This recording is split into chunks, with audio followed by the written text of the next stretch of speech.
찬송가 552장 찬양합니다. 552장입니다.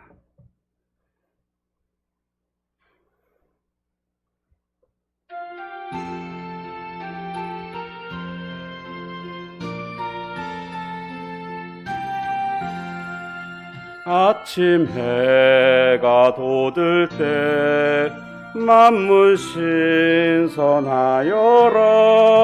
나도 세상 지낼 때에 햇빛 되게 하소서. 주여 나를 도우사 세월호 송 안고서 어두운 세상 지낼 때 햇빛 되게 하소서. 새로 오는 광음을 보람있게 보내고 주의 일을 행할 때에 햇빛 되게 하소서. 주여 나를 도우사 세월호 송 안고서 어두운 세상 지낼 때 햇빛 되게 하소서. 한번 가면 안 오는 빠른 광음 지날 때 귀한 시간 바쳐서 햇빛 되게 하소서. 주여 나를 도우사 세월호 송 안고서 어두운 세상 지낼 때 햇빛 되게 하소서.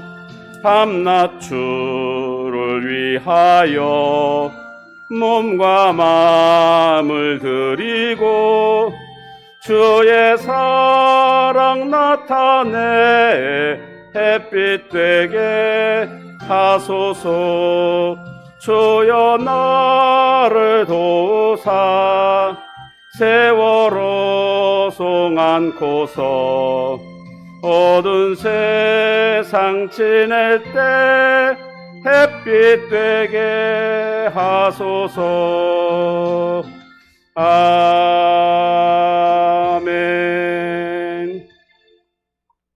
하나님 말씀 갈라디아 6장입니다.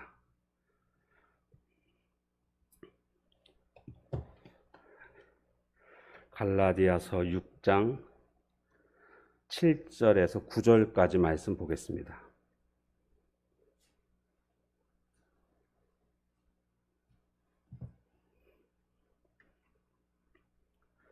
갈라디아서 6장 7절에서 9절까지 교독하겠습니다. 스스로 속이지 말라. 하나님은 업신여김을 받지 아니하시나니 사람이 무엇으로 심든지 그대로 거두리라.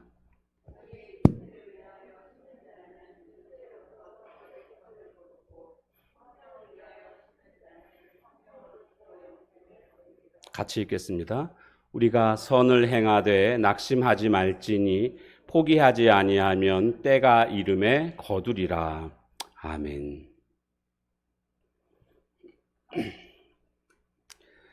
자, 오늘은 농작의 법칙이라는 제목으로 말씀을 증거하도록 하겠습니다. 이제 우리가 늦은 밤 특별 밤기도회가 오늘로써 이제 마무리가 됩니다. 이제 새해가 시작이 됐습니다. 새해가 시작이 되면서 우리가 하는 인사가 새해 복 많이 받으십시오라고 인사를 합니다. 그렇습니다. 복을 받아야 됩니다. 물론 우리가 말하는 복은 세상 사람들이 하는 복을 그것만을 의미하는 것은 아닐 것입니다. 우리는 하나님의 자녀들이기 때문에 하나님이 주시는 복을 인사로 하고 있습니다. 그런데 진짜로 하나님이 우리에게 주시는 이 복이라는 것은 영적인 복과 더불어 육적인 복도 다 포함하는 것 아니겠습니까? 세상 사람의 복은 육적인 복만을 의미하는 것이고요. 그런데 이와 같은 복을 누리기 위해서는 어떻게 해야 하는가? 그냥 서로 인사한다고 되는 것은 아니지 않습니까? 과연 내가 어떻게 해야 이 새 복을 누리면서 살아갈 수 있겠는가? 이 부분을 좀 살펴보려고 합니다. 이 농작의 법칙은요, 하나님이 정하신 법칙입니다. 그리고 이 법칙은요, 풍성한 삶을 누릴 수 있도록 하는 법칙입니다. 그래서 이 법칙대로만 하면 정말로 하나님께서 풍성케 해주시는 것을 경험하게 됩니다. 우리가 먼저 알아야 될 것은 보는 것입니다. 왜냐하면 보는 것을 얻게 됩니다. 그리고 보는 것을 차지하게 됩니다. 먼저 볼 수 있어야 합니다. 뭘 봐야 되는가? 작은 씨앗을 우리는 심어야 되는데 이 작은 씨앗 속에서 큰 비전을 바라볼 수 있어야 한다라는 것입니다. 그래서 마태복음 13장 31절 32절에 보면 하나님의 나라를 겨자씨로 비유하시는 모습을 볼 수가 있습니다. 그래서 이 겨자씨 하나가 나중에는 굉장히 커지게 되는 것처럼 하나님의 나라가 처음은 미약하게 시작하는 것 같지만 나중에는 아주 창대하게 된다라는 그런 말씀이 되겠습니다. 예수님이 이렇게 말씀하시죠. 또 비유를 들어 이르시되 천국은 마치 사람이 자기 밭에 갖다 심은 겨자씨 하나 같으니 이 모든 씨보다 작은 것이로되 자란 후에는 풀보다 커서 나무가 되매 공중의 새들이 와서 그 가지에 깃들이느니라. 여기 보니까 겨자씨는 아주 작은 씨입니다. 이때 당시에 가장 작은 씨가 바로 겨자씨였습니다. 그런데 이 겨자씨가 풀보다 커져서 나중에는 나무가 돼서 그 나무까지 새들이 와서 깃들인다. 와서 앉기도 하고 쉬기도 하고 이렇게 된다라는 겁니다. 그만큼 작은 것이지만 이 작은 것에서 큰 나무를 볼 수 있는 그런 모습이 되어야 한다라는 겁니다.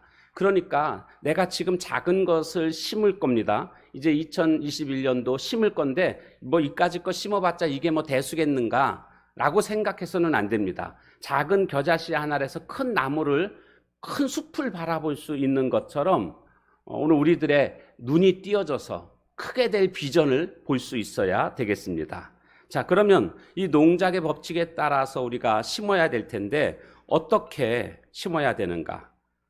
무엇을 또 심어야 되는가? 이 부분들을 살펴보려고 합니다. 첫 번째는 좋은 씨앗을 선택해서 심어야 합니다. 좋은 씨앗. 첫 번째는 좋은 씨앗. 그러니까 심어야 거둔다라는 것은 진리입니다. 성경에서 말씀하고 있는 것입니다. 그런데 간혹 심지 않았음에도 불구하고 거두는 경우가 있습니다. 이것은요, 심지 않아서가 아니라 단지 내가 심지 않은 것뿐이지 누군가가 그것을 땀 흘려 심은 것이고 그 열매를 내가 거두게 된 것뿐입니다. 요한복음 4장 38절에 보면 내가 너희로 노력하지 아니한 것을 거두러 보내었노니 다른 사람들은 노력하였고 너희는 그들의 노력한 것에 참여하였느니라 라고 말씀하고 있습니다. 여기 나오는 것처럼 노력하지 않았지만 거두게 된다라는 거죠. 너희들 내가 지금 보내지만 사실은 그 전에 노력한 사람들이 있었다. 심은 사람들이 있었다. 그렇기 때문에 너희들이 지금 거두러 가는 것이다. 이렇게 예수님이 말씀해 주십니다.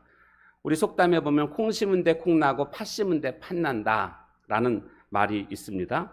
오늘 읽은 본문 말씀 갈라디아서 6장 7절에서 8절까지 말씀을 한번 볼까요? 스스로 속이지 말라. 하나님은 업신여김을 받지 아니하시나니 사람이 무엇으로 심든지 그대로 거두리라.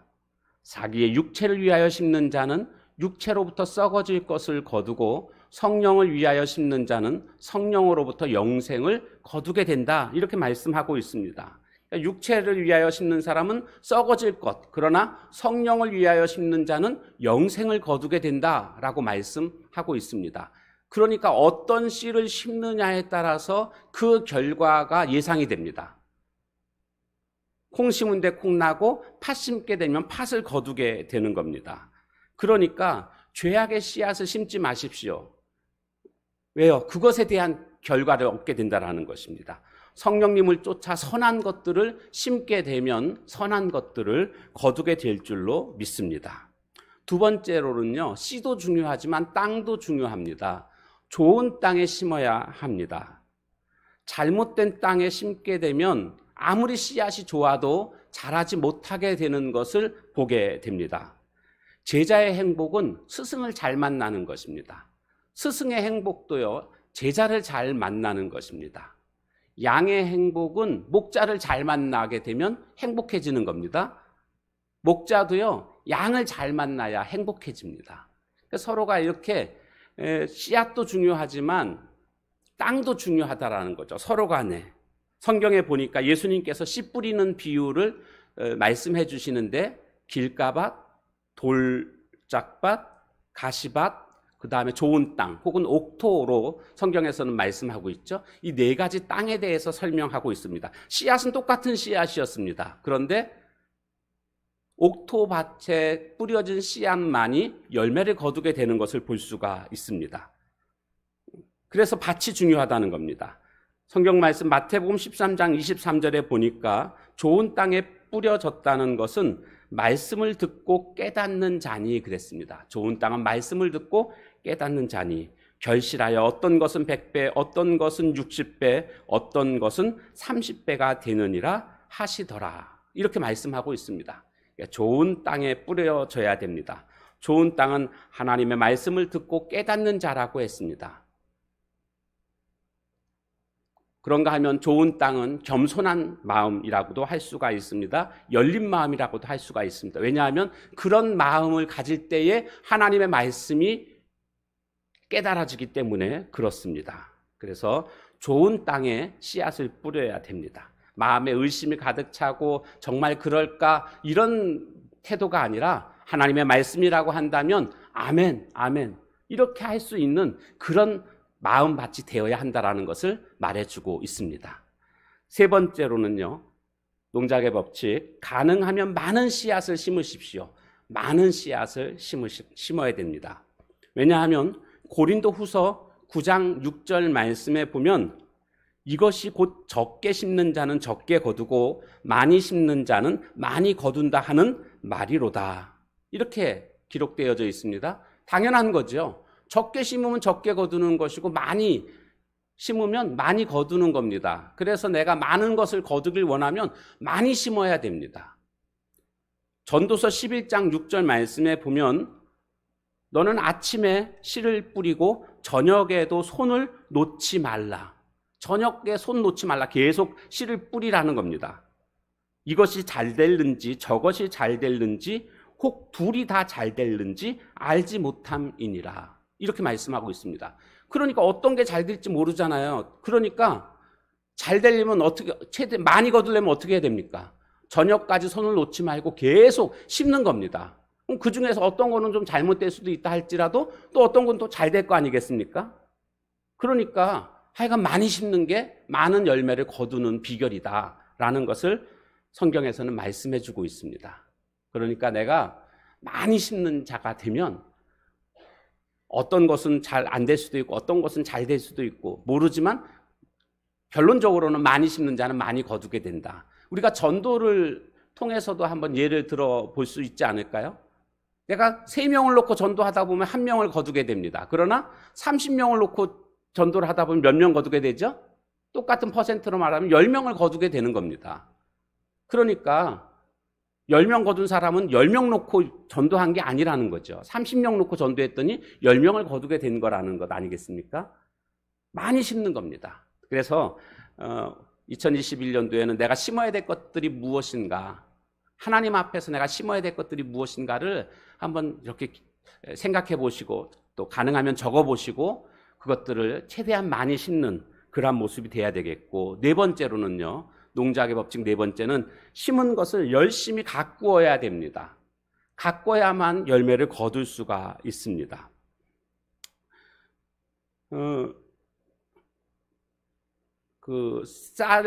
쌀을 거둘 때까지 옛말에 보면 벼를 심은 다음에 88번 이상 손이 간다, 그런 말이 있습니다.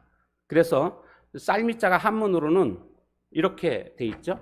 열십자가 돼 있고 열십자 밑에 보면 팔자, 8팔자가 있고 위에도 거꾸로긴 하지만 8팔자가 있습니다. 그래서 이게 팔자가 2번이나 이렇게 있다는 것이 무슨 뜻이냐? 벼를 심은 다음에 손이 88번 이상 간다라는 의미에서 이렇게 쌀미자를 쓸 때 이렇게 만들었다는 것이죠. 그만큼 많은 수고가 필요하다라는 것을 말해주고 있는 것입니다. 무조건 열심히 산다고 다 성공하는 것만은 아닐 겁니다. 그러나 성공한 사람들은 공통점이 있습니다. 열심히 살았다는 겁니다. 모두가 다 열심히 산 사람, 부지런한 사람만이 성공을 거두었다라는 거죠. 농사를 꼭 져보지 않아도 우리는 다 알고 있습니다. 농사를 짓게 되면 벼만 올라오는 게 아니라 잡초도 올라오는 것들을 보게 됩니다. 잡초는 심지도 않았음에도 불구하고 올라옵니다. 근데 그 잡초를 그냥 내버려 두게 되면 잡초는 웃자라게 되죠. 더 열심히 자랍니다. 그래서 잡초의 기운에 진짜 알곡들이 힘을 쓰지 못하는 이런 결과들을 볼 수가 있습니다. 그래서 잡초는 뽑아줘야 됩니다. 과감하게 뽑아줘야 됩니다. 그래야 알곡이 자랄 수 있습니다. 그래야 열매를 풍성하게 거둘 수 있습니다. 오늘 우리가 심었으면 그 다음에 그 심은 것들을 잘 가꾼다는 의미는 뭐냐? 잡초가 생기지 않도록 생기면 바로바로 또 과감하게 뽑아주는 이런 모습이 있어야 됩니다. 여러분, 생명이라는 것은요, 알곡이라는 것은 가꿀수록 더욱더 풍성해집니다. 그래서 열심히 심고 난 이후에 남을 나라가 아니라 가꿀 줄 아는 자가 될 때에 풍성한 열매를 거두게 됩니다. 다섯 번째는요, 풍성한 열매를 거두기까지는요, 인내할 수 있어야 됩니다. 인내할 수 있어야 된다. 그래서 농사에서 제일 중요한 것이 때 아닙니까? 때. 심을 때, 그거 놓치면 안 됩니다. 그때 심을 때, 또 가꿀 때가 있는가 하면 기다릴 때가 있고 그 다음에 거둘 때가 있습니다. 이렇게 때가 중요하다는 것을 알 수가 있습니다. 그런데 이 중에서 제일 힘든 게요, 기다릴 때가 제일 힘들다라는 것을 깨닫게 됩니다. 야고보서 5장 7절 말씀에 보면, 그러므로 형제들아 주의 강림하시기까지 길이 참으라. 주님이 다시 오실 때까지 길이 참으라라고 말씀하고 있습니다. 농부가 땅에서 나는 귀한 열매를 바라고 길이 참아 이른 비와 늦은 비를 기다리나니. 농부가 그렇게 비를 기다리는 것처럼, 그래서 열매를 거두게 되는 것처럼 주님이 오실 때까지 우리는 기다려야 된다. 길이 기다려야 된다라고 말씀하고 있습니다. 열매를 거두려면 이처럼 기다림이 반드시 필요하다는 것을 깨닫게 됩니다. 기다린다는 것에는요, 믿음이 있기 때문에 기다리는 겁니다. 믿음이 없으면 기다리지 않습니다. 밭을 갈아엎습니다. 믿음이 있기 때문에 기다리는 겁니다. 그래서 씨를 뿌려놓고 어떤 사람이 자라지 않는다고 그냥 다시 팠습니다. 땅을 막 파헤쳐가지고 이렇게 보고 나서 다시 심었습니다. 그랬더니 다음날 다 말라 죽었다는 것 아닙니까? 좀 기다릴 수 있어야 되는데 기다리지 않으면 이런 좋지 못한 결과를 얻게 됩니다. 우리가 믿음으로 기다리기만 한다면 그 기다리는 기간 동안 하나님이 일하시는 것을 우리는 알아야 됩니다. 기다리는 동안 아무 변화가 없는 것 같아도요, 그렇다고 해서 포기하거나 낙심해서는 안 됩니다. 기도하면서 기다릴 줄 아는 자가 믿음의 사람입니다. 갈라디아서 6장 9절 말씀, 오늘 본문 말씀 아주 우리가 잘 알고 있는 말씀입니다. 같이 한번 읽겠습니다. 시작. 우리가 선을 행하되 낙심하지 말지니 포기하지 아니하면 때가 이름에 거두리라. 옛날 성경에는요, 포기하지, 여기에 뭐라고 돼 있었냐면 피곤하지 아니하면 이렇게 돼 있었습니다. 피곤치 아니하면 이렇게 돼 있었는데, 우리가 선을 행하되 낙심하지 말아라. 포기하지 아니하면 거두게 된다. 포기하지 말라는 것을 성경에서는 우리에게 알려주고 있습니다. 자, 이렇게 우리가 열매를 거두는 기까지의 농작의 법칙을 살펴봤습니다. 자, 그런데 이제 그 다음이 중요합니다. 거둔 다음에, 열매를 거둔 다음에 잘 대처를 해야지 그 다음 해에도 또 열매를 거둘 수가 있습니다. 그래서 다음 해에 또 열매를 거두려고 하면 중요한 게 있는데, 추수한 다음에 양식과 또 씨앗을 구분해야 됩니다. 양식과 씨앗을 구분해야 된다. 사도 바울은요, 고린도 후서 9장 10절에 보니까 심는 자에게 씨와 먹을 양식을, 여기 그러니까 씨와 먹을 양식 이렇게 따로 구분하고 있다는 것을 알 수가 있습니다. 심는 자에게 씨와 먹을 양식을 주시는 이가 너희 심은 것을 주사 풍성하게 하시고 너의 의의 열매를 더하게 하시리니. 고린도후서 9장 10절 말씀입니다. 씨와 먹을 양식을 분명하게 구분하고 있습니다. 여러분, 이것은 무슨 뜻입니까? 씨는 뭐 하는 거냐면 심을 겁니다. 양식은 먹을 겁니다. 그러니까 심을 것과 먹을 것을 구분해야 된다는 거죠. 심을 것을 먹으면 안 됩니다. 왜요? 심을 거 먹으면 미래가 없습니다. 심을 거는 절대로 먹으면 안 됩니다.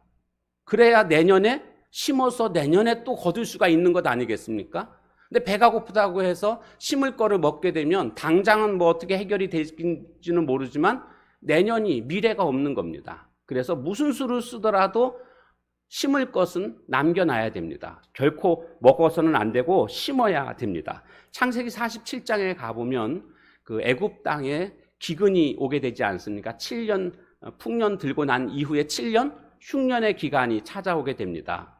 요셉은 이것을 알았고 그래서 7년 풍년 기간 동안에 양식을 잘 저장했다가 7년 흉년 기간을 이겨내는 이런 모습을 보게 됩니다. 그런데 백성들이 먹을 게 없어서 달라고, 왕궁에는 먹을 게 어마어마하게 많다라는 것을 그들은 알았고 그 사람들이 와서는 요청을 합니다. 창세기 47장 19절에 가보면 이렇게 말합니다. 우리에게 종자를 주시면 우리가 살고 죽지 아니하며 토지도 황폐하게 되지 아니하리이다. 여기 보니까 종자를 달라고 했습니다. 먹을 것 양식 달라고 한 게 아니고요. 종자를 달라는 겁니다.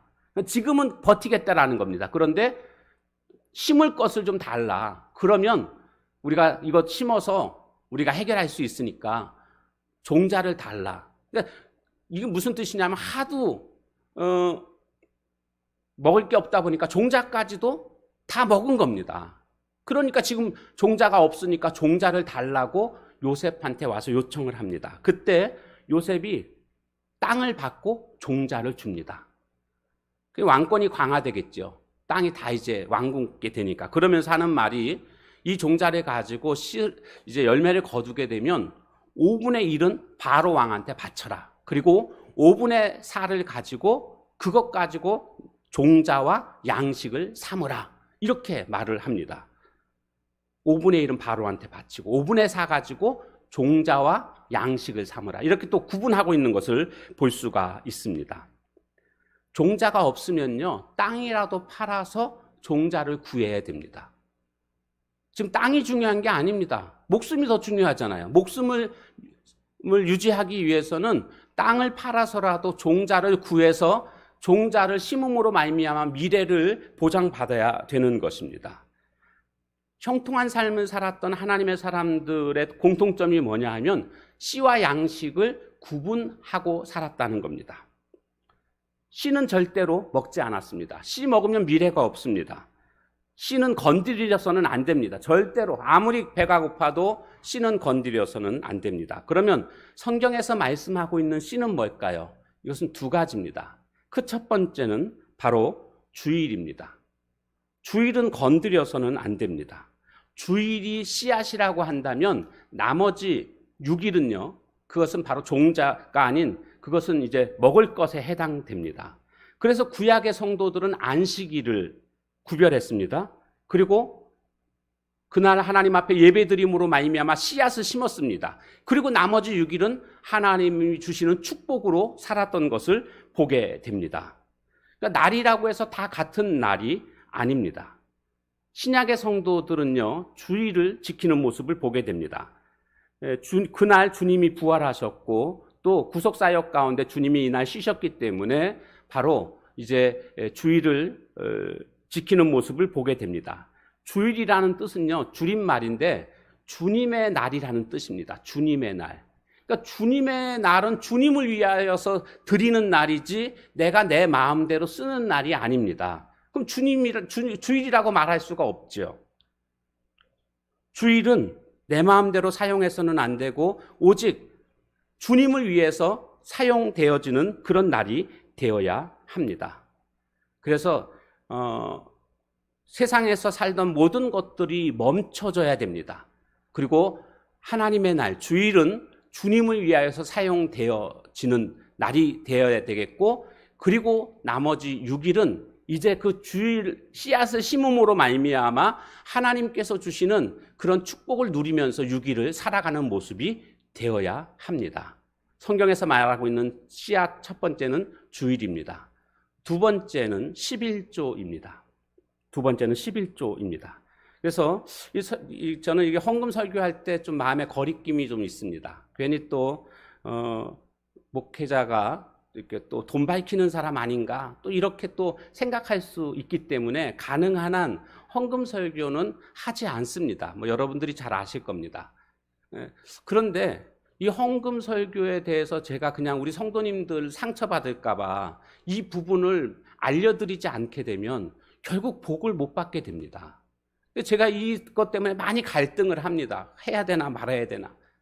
때로는 그냥 넘어갈 때도 있고, 어떤 때는 어쩔 수 없이 할 수밖에 없는 성경 본문이기 때문에 해야 되기도 하고요. 뭐 그렇습니다. 그래서 가능한 한 사실은 이 헌금과 관련된 설교는 하지 않으려고 노력을 합니다. 그리고 믿음이 성장하시면 또 알아서 11조를 하시게 될 것이고, 그러면 복 받지 않겠나 이런 생각으로 가능한 한 하지 않는 그런 목회를 하고 있습니다. 그런데 그래서 1년에 그러나 한 번, 두 번 정도는 해야 됩니다. 왜냐하면 이것이 복을 받는 길이기 때문에 이것을 제가 안 하게 되면 제가 하나님 앞에서 직무유기로 혼날 수밖에 없습니다. 야, 너 그거 안 가르쳐줘가지고 니네 교회 성도들이 다 그렇게 복을 못 받는 삶이 됐다고 한다면 그건 안 가르친 너의 잘못이다. 이것이 귀에 쟁쟁합니다. 그래서 이건 알려드려야 된다라는 그런 의무감이 저에게는 있습니다. 근데 자칫 잘못 말씀드리면 상처받고 시험 들까봐 또 그래서 말씀을 전하는 데 있어서 아무래도 주저합니다. 그래서 오늘도 말씀을 준비하면서 그냥 건너뛸까 이런 생각도 했지만, 그러나 정말 우리 교회 성도님들이 복을 누리는 것이 제가 바라는 그런 원하는 일이기 때문에 이것을 말씀을 드리지 않고서는 내가 참된 목자로서의 모습이 아니다라는 생각이 들었습니다. 그래서 이 11조에 대해서 말씀을 좀 드리려고 합니다. 빌립보서 3장 8절 말씀해 보면 11조는 하나님의 것이다. 말라기서네요. 말라기 구약에 보면 구약 제일 마지막이죠. 말라기 3장 8절 말씀입니다. 같이 한번 읽어보겠습니다. 시작. 사람이 어찌 하나님의 것을 도둑질하겠느냐. 그러나 너희는 나의 것을 도둑질하고도 말하기를 우리가 어떻게 주의 것을 도둑질하였나이까 하는도다. 이는 곧 11조와 봉헌물이라. 11조는 누구 거라고요? 하나님의 것이라고. 그런데 이것을 하지 않게 되면 뭐 한 거라고요? 도둑질한 거라고 이렇게 말씀하고 있습니다. 11조는요, 미래를 보장받을 수 있는 씨앗입니다. 그래서 이것을 심어야 됩니다. 그래야 하나님이 이것을 보시고 복을 주신다라는 거죠. 자, 그런가 하면 10절 말씀을 보겠습니다. 10절 말씀 같이 읽겠습니다. 시작. 만군의 여호와가 이르노라. 너희의 온전한 11조를 창고에 들여 나의 집에 양식이 있게 하고 그것으로 나를 시험하여 내가 하늘 문을 열고 너희에게 복을 쌓을 곳이 없도록 붙지 아니하나 보라. 부정의 부정입니다. 그러니까 강한 긍정이죠. 11조를 하게 되면 어떻게 해주신다고요? 복을 주신다. 이렇게 말씀하고 있는 겁니다. 여기서 시험해봐라 라고 말씀하고 있는 것은 자신감이 있을 때 이런 말을 하는 것 아닙니까? 하나님께서 자신감 있게 너희들 한번 11조 해봐라. 가난해지는지 부자가 되는지 한번 해봐라. 이렇게 지금 말씀하고 있는 것입니다. 성경에 축복을 받은 사람들은 한결같이 11조를 한 사람들임을 알 수가 있습니다. 믿음의 조상 아브라함은 멜기세덱 제사장에게 11조를 드리는 모습을 보게 됩니다. 예수님도 11조를 인정하시는 장면을 볼 수가 있습니다. 그래서 누가복음 11장에 가보면 예수님이 하신 말씀이니까 우리가 더 이상 무슨 토를 달 필요가 없겠죠. 11장 42절 말씀 같이 한번 읽어보겠습니다. 시작. 화 있을진저 너희 바리새인이여 너희가 박하와 운향과 모든 채소의 11조는 들이되 공의와 하나님께 대한 사랑은 버리는도다.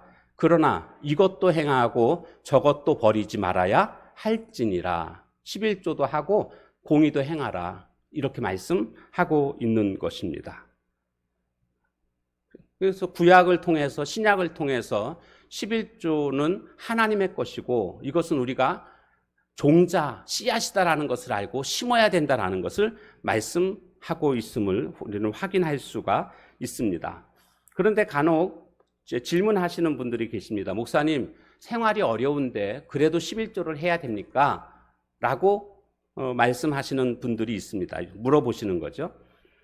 저는 인간적인 생각으로는 그냥 그럼 조금 더 좋아진 다음에 하십시오 라고 말하고 싶지만 그것은 성경적이 아닙니다. 목회자는요, 개인의 안타까운 마음을 말하는 것이 아니라 성경에서 말씀하고 있는 바를 알려드리는 것이 목회자가 해야 될 일입니다. 그래서 누군가가 저한테 목사님 지금 생활이 너무 어려워서요, 지금 돈 들어가는 데가 너무 많고 그러기 때문에 그런 좀 어떻게 해야 될까요? 이렇게 말씀하시는 분들이 계시다는 거죠. 저는 그런 분들한테 하십시오라고 말씀을 드립니다. 하셔야 됩니다. 왜냐하면 성경에 내 소유를 팔아 구제하라 이런 말씀도 나오는데요. 이것은 무슨 뜻이냐 하면 구제하는 데 있어 내 소유를 팔으라는 것은 좀 과감하게 도전해봐라 그런 뜻이거든요. 씨앗을 심기 위해서는 과감히 모험을 하라 그런 뜻입니다.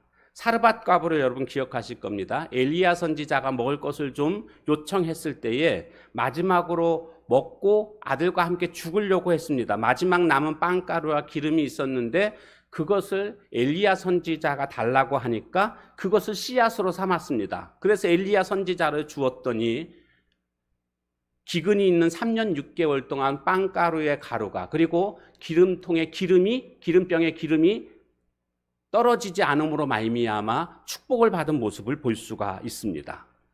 씨앗으로 삼았기 때문에 그렇습니다. 씨앗으로. 오늘 우리는 힘들다고 한다면 더 힘드니까 해야 됩니다. 왜요? 그래야 축복을 받을 수 있기 때문에 그렇습니다. 생각해 보시면요, 그 10분의 1이 없다고 해서 굶어 죽는 거 아닙니다. 조금 더 힘들 수는 있지만 오히려 그것을 통해서 하나님께서 부어주시는 놀라운 축복들을 기대할 수가 있는 겁니다. 성경적인 원리가 그렇습니다.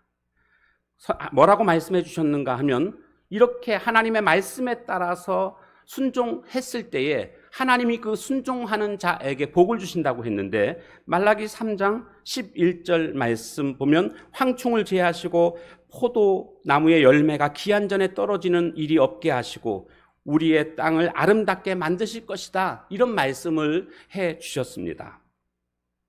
그렇기 때문에 오늘 우리는 11조 생활을 함으로 말미암아 이것은 종자고 씨앗이고 이것을 통해서 미래를 보장받을 수 있는 그와 같은 것임을 우리는 꼭 기억해야 되겠습니다.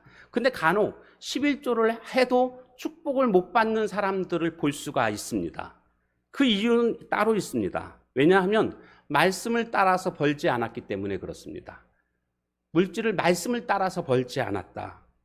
그래서 잠언 16장 8절 말씀에 보면 적은 소득이 공의를 겸하면 많은 소득이 불의를 겸한 것보다 낫다 이런 말씀이 나오고 있습니다. 그러니까 불의한 모습이 돼서는 안 된다라는 것을 말해주고 있습니다. 그래서 우리가 얼마나 많이 버느냐보다 더 중요한 것은 어떻게 버느냐가 중요합니다. 잘못된 방법으로 돈을 벌으면서 11조 한다고 해서 더 많은 것들을 기대하는 것은 잘못된 생각입니다. 불의한 방법들로 소득을 벌어들이는 그런 모습이 되어서는 안 된다라는 것입니다. 자, 말씀을 이제 마치도록 하겠습니다. 2021년도에는 정말 우리 교회 모든 성도님들이 하나님 주시는 영육간의 복을 누리는 복된 한 해가 되기를 주님의 이름으로 축복합니다. 이것을 위해서 성경에서 말씀하고 있는 대로 저는 전했고 여러분들은 이제 선택하시면 됩니다. 이 말씀대로 내가 순종할 것인가 그렇지 않을 것인가, 거기에 따라서 하나님이 주시는 복을 누리느냐 누리지 못하느냐는 결정됩니다. 우리 모두가 하나님의 축복 가운데 거하는 복된 하나님의 종들이 다 되시기를 주님의 이름으로 축원합니다. 주신 말씀 기억하면서 시간 함께 같이 기도하도록 하겠습니다. 하나님, 2020년도에 정말 복받는 자가 되기를 원하는데 이 농작의 법칙을 따라서 하나님 심음으로 말미암아 하나님이 우리에게 예비하신 축복을 다 누릴 수 있는 그런 삶이 되게 해달라고 우리 다 같이 시간 통성으로 한번 주여 3번, 3번 같이 부르짖고 함께 같이 기도하도록 하겠습니다. 주여, 주여, 주여. 오 하나님 아버지, 오늘 우리들의 삶 속에 하나님이 개입하시고 하나님이 역사하심으로 하나님의 은혜와 축복 가운데 거하게 될 줄로 믿습니다. 주님, 오늘 주님이 주신 말씀, 이 농작의 법칙에 따라서 우리가 삶으로 말미암아 많은 것들을 열매를 거두는 풍성한 삶을 살아가는 저희들 모두가 다 되게 하나님 인도해 주옵소서. 이제 1월 1일 첫날 우리가 이제 심어야 될 것이 무엇인가를 살펴봤습니다. 온전히 심는 자의 삶을 살아가자.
하나님, 새해를 시작하며 또 이렇게 늦은 비 5일 특별 밤기도를 통해서 말씀과 기도로 한 해를 마무리하고 또 한 해를 맞이하게 해주시니 감사합니다. 오늘 마지막 시간 농작의 법칙을 통해서 우리 교회 모든 성도님들이 다 하나님의 은혜와 축복 가운데 거하는 복된 삶이 되기를 소원합니다. 좋은 씨앗을 잘 선택해서 심는 자를 되게 하시고 좋은 땅에 이 좋은 씨앗을 심게 하옵소서. 가능한 한 많은 씨앗들을 심는 자를 되게 해주시고 또한 심은 것을 열심히 가꾸는 삶이 되게 하옵소서. 풍성한 열매를 맺기까지 인내할 줄 아는 우리의 삶이 되게 해주시고 추수 이후에는 이제 씨앗과 양식을 잘 구분해서 씨앗을 절대로 먹지 않고 잘 보관해서 미래를 보장받을 수 있는 저희들 되기를 원합니다. 성경에서 말씀하고 있는 씨앗은 11조와 주일과 11조인 것을 또한 깨닫게 되었습니다. 주일을 생명처럼 여기게 하시고 또한 11조는 주님의 것이라고 하셨사오니 주의 것을 도둑질하지 않는 저희들의 삶이 됨으로 말미암아 하나님께서 부어주시는 귀한 은혜 영육간의 복을 누리며 살아가는 축복의 사람들 되게 하옵소서. 예수님의 이름으로 감사하며 간절히 기도하옵나이다. 아멘. 하늘에 계신 우리 아버지여, 이름이 거룩히 여김을 받으시오며 나라의 임하옵시며 뜻이 하늘에서 이룬 것 같이 땅에서도 이루어지이다. 오늘날 우리에게 일용할 양식을 주옵시고 우리가 우리에게 죄 지은 자를 사하여 준 것 같이 우리 죄를 사하여 주옵시고 우리를 시험에 들게 하지 마옵시고 다만 악에서 구하옵소서. 대개 나라와 권세와 영광이 아버지께 영원히 있사옵나이다. 아멘.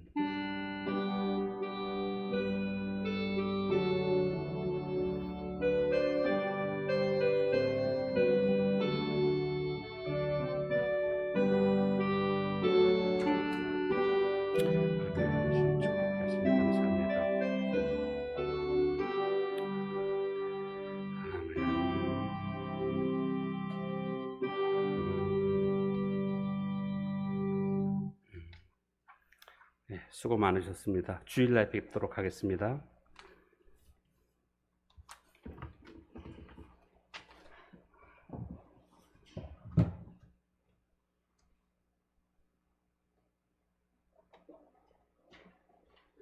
남겨주세요.